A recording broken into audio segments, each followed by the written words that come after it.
As they looked at gender inequity, they were looking at, as I mentioned to you, these 7 different themes of sports and entertainment and business and government, marriage, education. And so each of these screens of students that you see are representing one of those themes. So starting off, my name is Leslie. I worked in government with Claudia and another classmate who is currently not here with us. We basically studied the idea of gender inequity and gender inequality in government with the basis of trying to figure out how this affects us in our daily lives.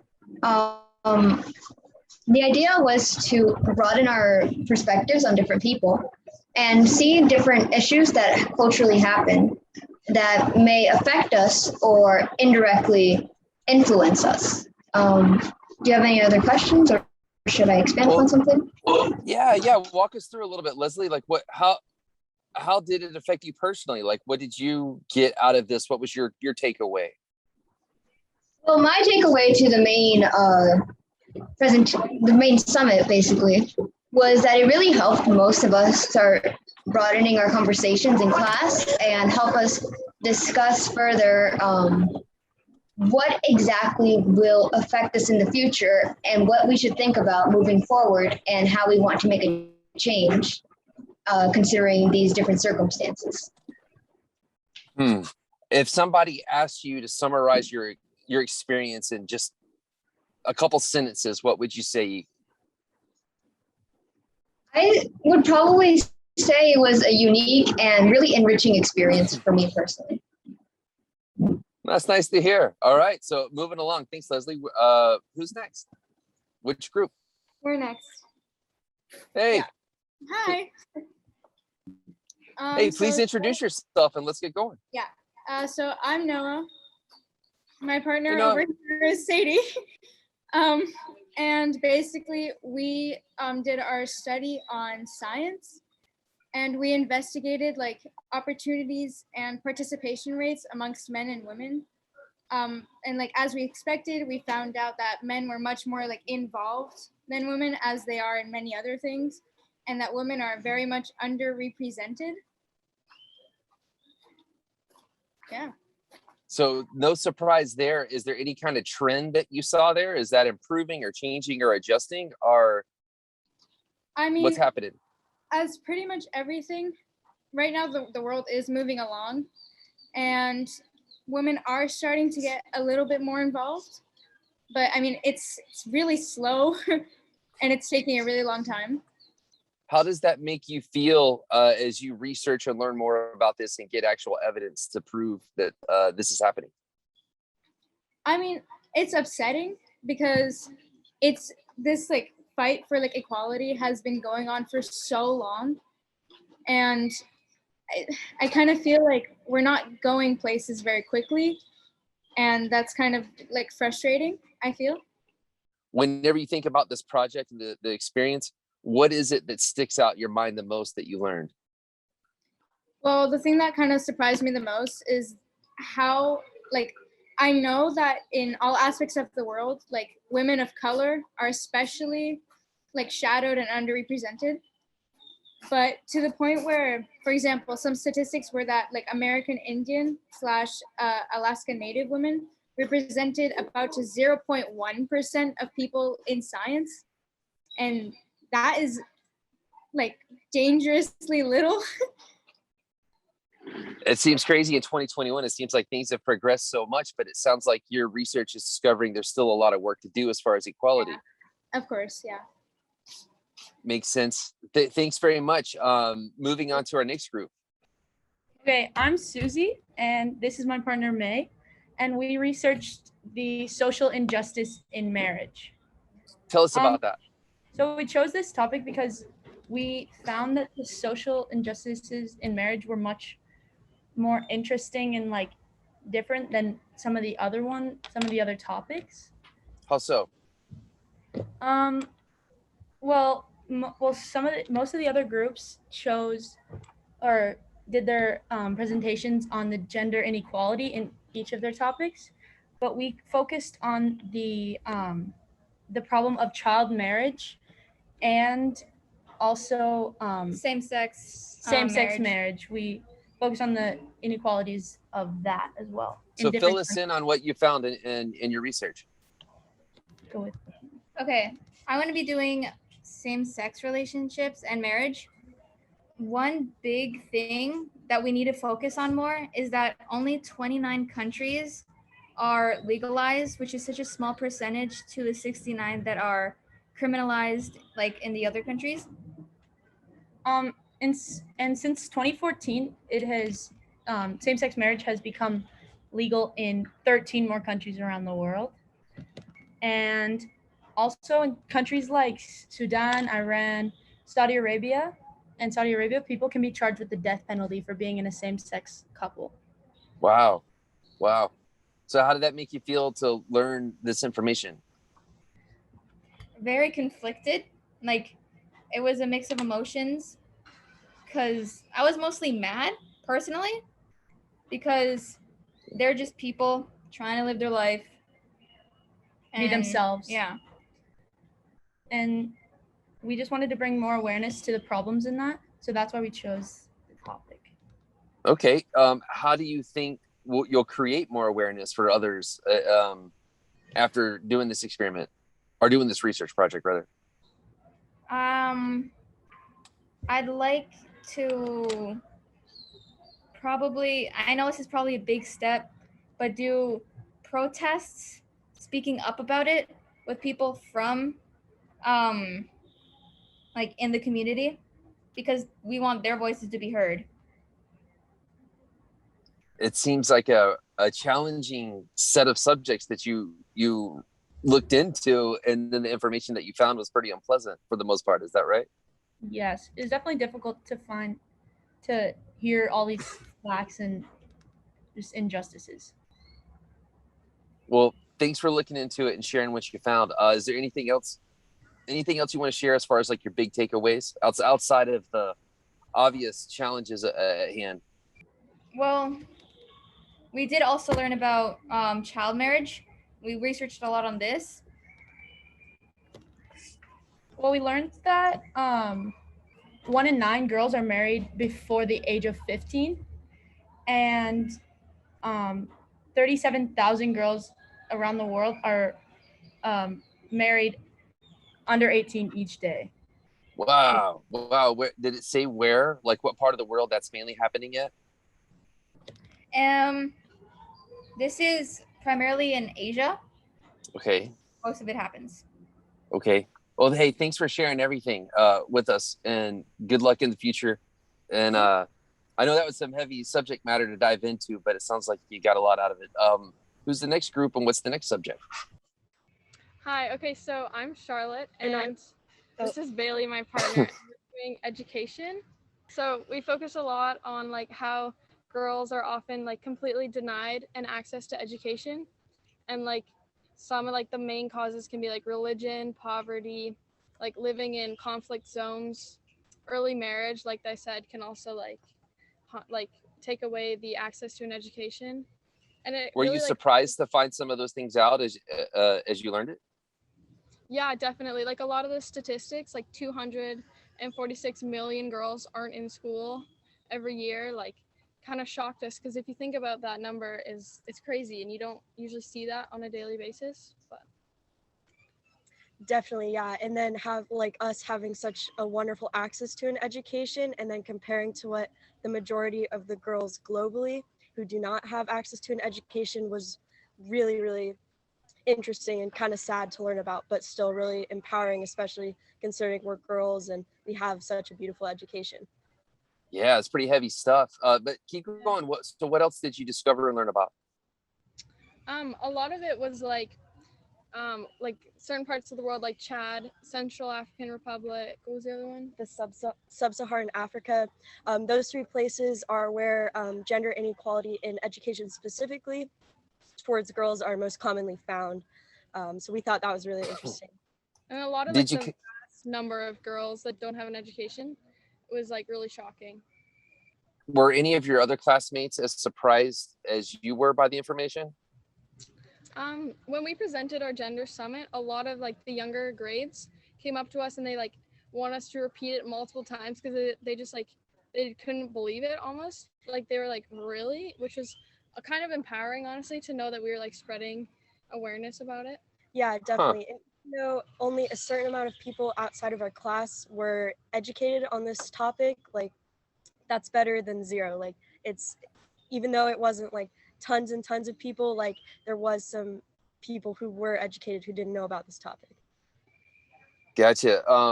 When you think about it in the future, what are your main thoughts going to be? Like, what are your big takeaway points from it?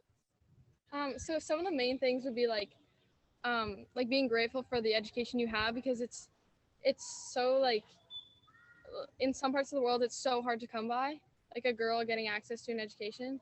So definitely, yeah. And similarly, in our English class, we were reading a book called I Am Malala, and it's about her journey of being a girl in Pakistan going to school, which is not really with their cultural beliefs. So yeah, definitely. And I think for me as well, my personal takeaway from her and this entire thing is don't take your education for granted, because it's a really beautiful thing. Wow. Great stuff to hear. Thanks for sharing everything. Moving forward with the next side of thanks girls very much for sharing that. Who's up next? Hello, I'm Jack, and this is my partner Felix. Hey, what's up, Jack? Hey, Felix. How's it going, Rich? Our topic was gender inequity in business. Okay, So tell us about that. Yeah, basically what our goal was presenting this was to spread awareness about how some men or women are treated equally or unequally in business, and we were trying to spread awareness about that. We talked about what the differences are between gender inequity and equity. We talked about how to improve the situation without being demeaning to culture, and how to empower women who are struggling in these kind of positions. And yeah. Wow. So out of all that, let's hit just some of the highlights. As you hit each of these items, like what jumped out at you to where you were kind of like surprised or shocked? One of the most surprising facts that we found was that many of the big companies or franchises that there are have had many sex discrimination charges, which is really surprising because you don't hear about it in the mainstream news. But it happens all the time, and it really goes under the radar in all these big companies. Wow. So what do you think the future holds? Is it going to be more of the same, or are things getting better or worse, or what did you find out? I believe that, well, as a community, we are all trying to better the world by empowering women and men who are mistreated in the workplace. But inevitably, I never think that there is going to be complete gender equity. There's always going to be something that is discriminatory to a certain gender, but it's getting better as the years come by, and hopefully it can get a lot better within the next few years, because the gender pay gap is a very big problem right now, and that's probably the number one thing that we need to fix. I gotcha. So that answers my next question. What was kind of the number one thing? And then I think you had referenced you guys studied gender inequity and equity, or was it inequality? What was the category again? Tell us about that. We studied both gender equity and inequity. We studied the problems between gender equity and the good things. Like, we discussed the differences. When there's gender equity, there's no pay gap, and when there's gender inequity, there is a pay gap. And we also talked about companies that, like, we obviously found out about the companies that have poor gender equity and are mistreating men or women. But we also looked at some companies that have great gender equity. So we researched both sides, really. I gotcha. So you were all over the place, and the results are what they are, and it wasn't the best news that you found, but it does seem to be slightly improving is kind of your impression, but you don't think it'll ever get fully equal, at least not for a while. As time goes on, it is going to improve, hopefully. I gotcha. So last question for this group.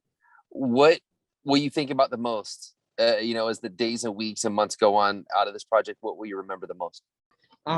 Really, what really stuck with me was, I mean, during learning about this, we were reading the book I Am Malala, and her story is just it's really inspiring because to grow up in a country where you don't have any freedom, you don't have any freedom of speech, and to be able to be at her age, at such a young age, to be able to stand up for the girls in the community and stand up for her education and her future, which was really inspiring to me. Jack? What really inspired me was pretty much the same thing. There are lots of women out there that are mistreated in business and any other topic, sports, government, marriage. And I just think that we need, as a human race, I think we should all strive so that men and women or any other gender are treated equally, no matter what. Right on. Hey, thanks very much. Appreciate you both. Moving on. Hey, what's up, guys? Please introduce yourself and let's get rolling. So I'm True. This is Sunny. This is Kai. Hey, what's up, guys? And we did research on gender inequity in entertainment. So Hollywood, anything along those lines. Right on. Okay. It's interesting. So tell us about what you discovered and look forward to hearing about it. One of the really, really big things discovered is there's a giant pay gap between the highest paid actors in male and female. There's like a giant pay gap, like insanely big pay gap. Yeah, like this is 2020 stats. The number one paid actor was Dwayne Johnson. He was like his net worth pre-tax was $89.4 million. And the number one top female was Scarlett Johansson, which she her net worth was $56 million. And these are the both like top paid, the number one on the list. And they're both, there's a massive gap in between them. And that goes for the highest paid ones and lower paid ones, or is that just in the higher paid that you found? So this is the highest paid, but yeah, it definitely happens in the lower paid as well. Yeah. Okay. The seventh top paid like male, which is Adam Sandler, $57 million. It makes more than the number one paid female actress. Wow. Wow. So what else jumps out that as you learned this? Well, another thing I learned is that what a really big thing that happens is not only do they get underpaid, but there's also a lot less women in the filmmaking. There's a lot less women shooting. There's a lot less women actors, a lot less women directors. Like there's a lot less women just in the entire industry, which is really big thing. Like in the 1980s, I think it was like it was in 1980s. It was like 11% of all filmmakers. Like in like the 1980, it was like 11% was women. It was like bad. It was something along those lines, and it was super bad. Was there any indication things are improving for your categories, or is it staying the same, or any indicators of that? Improving because the pay gap is not nearly as bad, and there, there's a lot more women directors. One of a really big recent film, one of the newer Star Wars films, so directed by a female director, I believe. And so, yeah, it's definitely improving a lot, but it still has a little bit to go. As most things in gender inequity, it has a way to go, but it's getting better. Yeah. Okay, and then last question for each of you. What is the thing that you'll remember, our takeaway? Like, what's your big point that you learned out of this and you'll remember for weeks and years and to come? Like, what really grabbed your attention out of this? So something that I think I will like remember for a long time is it shouldn't, taking away from this at least, is it really doesn't matter what gender, like race, sexuality, anything, none of that really matters. It's like we should be paid on the job and like how that happens, then not the whatever we are. Yeah. If a woman and a man has the same job, they're putting the same hours in, they're putting the same effort in, they should 100% be paid the same amount. Yeah. People should get paid more for their effort and their skill. Yeah. Like not their gender. Yeah. And also depending on how well the job pays, of course. Yeah. Gotcha. Kai, what was your big takeaway from the project? because in the US, we make 82 cents for every dollar a man makes. That blows me away. It should be equal. I gotcha. So the pay was the big takeaway from you. Yeah. It sounds like you guys had an interesting category. So thanks for sharing everything, and we really appreciate it. And I guess we'll move on to the next group. And who's up next? Hi, Hey, how's it going? good, and you? Great. Welcome to the podcast. Tell us your category and fill us in. Okay, hi, my name is Jose Ignacio.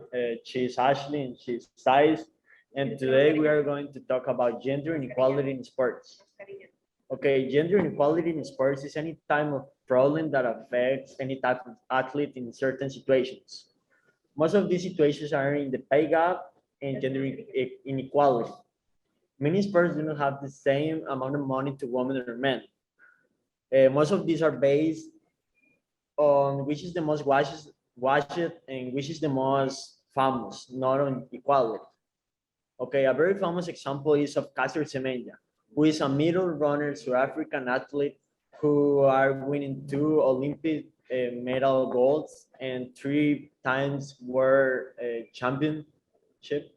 And she's an intersex woman who have high levels of testosterone in his body. For that reason, she cannot compete with the women because the federation create laws to not let her compete with women only for her levels of testosterone. With that, she said that the world needs to support that people equally and without any type of discrimination of how they were born and how they look or how they can do the things. Wow, serious subject. So what was it like learning about all of this? What were your feelings? What were your emotions? Okay, when we are doing that, we thought that this topic is a little bit more like, it goes from one side to an, you have like more power in one side to another. We see like the women are the most affected in that. They are like the most who are having problems with that, more discriminating. Was it challenging to hear this information and to learn about this? Was it kind of difficult to learn these things? Yes, it was difficult. It was very, very difficult because it is like something that we will not imagine if we don't see it in this part. What, and everyone in the group, feel free to answer this. What were your main memories or your main points that you'll remember and really made an impression upon you? Sí, ¿cuáles son las cosas más interesantes de todo? Para mí, la cosa más interesante que hicimos en este grupo fue ver que hay muchas injusticias en el deporte y eso no es bueno porque las mujeres no son más bajas que las mujeres. So I guess last question for this group, if you had to summarize everything in just one sentence, you're just meeting someone for the first time and you're talking about it, how would you describe your subject in just a sentence or two? Okay, it is a big problem that the world is having in this moment, and we need to change it. How do we change it? We need to begin to put in the minds of the people who are growing that gender is important, gender equality is important, that we need to see everybody with respect and dignity, regardless of their political views or ethnics or sexual orientation.